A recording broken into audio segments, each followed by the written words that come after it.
Okay, so I want to take you through basically a review of the ideas that we have touched on with respect to poetry up to this point.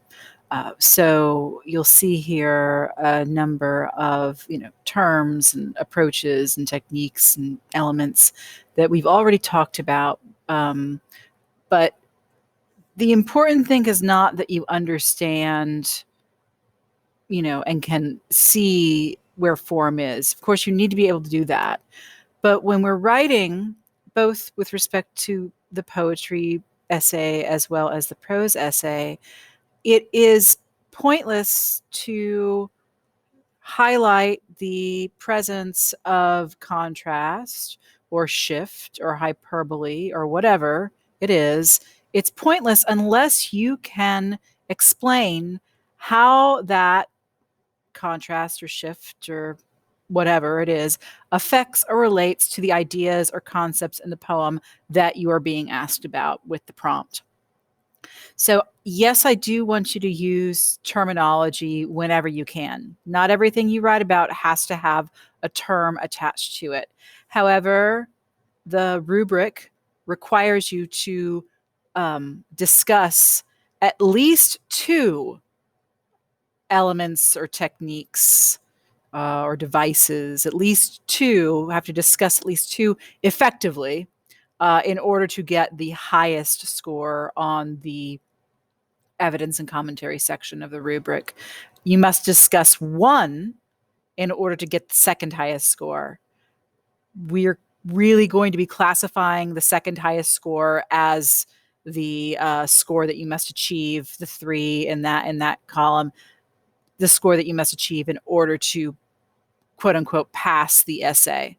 So we don't know that for certain, but that's what all the English teachers think. Anyway, so we just reminding you about form, which has to do with open and closed. I'm not going to read all this. You can do it.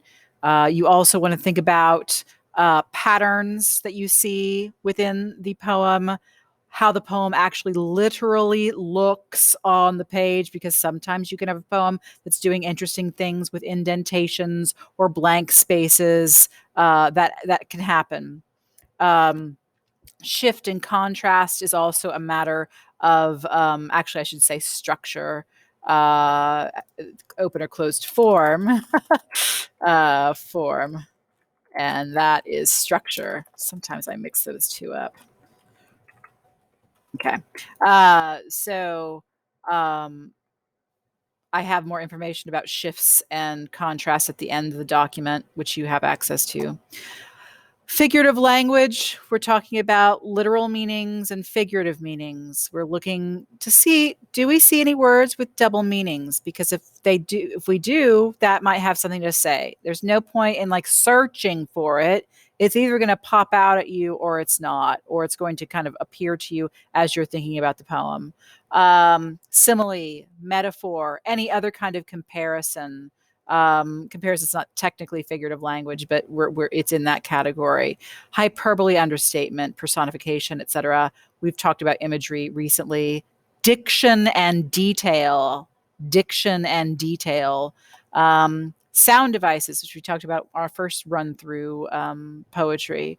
The speaker, just talking about the speaker, the speaker's characterization, which I have reminders about characterization in the steal idea, and the speaker's perspective, which is different from point of view. Point of view is first person or third person.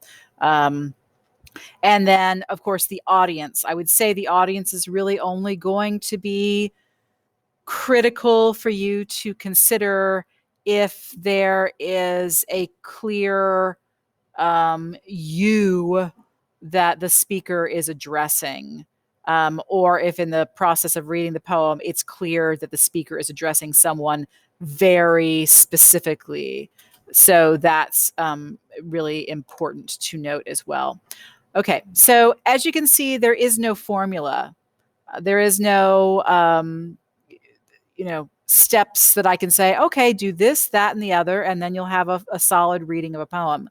You can go about reading a poem in any number of ways, and that's why there are myriad number of ways that you can approach most poems. So these are just things that you want to be able to consider.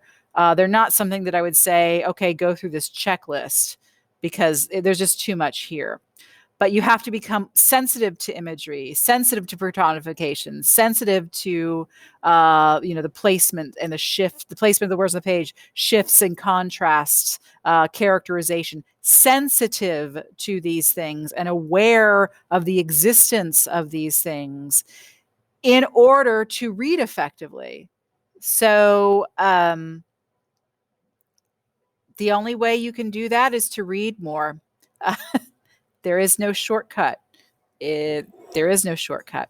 Okay, so I want you to spend the rest of this time going over this list, reminding yourself of these things, thinking about the poems that we've read recently, asking yourself how, for example, alliteration may have, was there any alliteration that I recall from reading Proofrock, or any particular hyperbole? We talked about imagery quite a bit already. We talked somewhat about form with respect to Proofrock as well.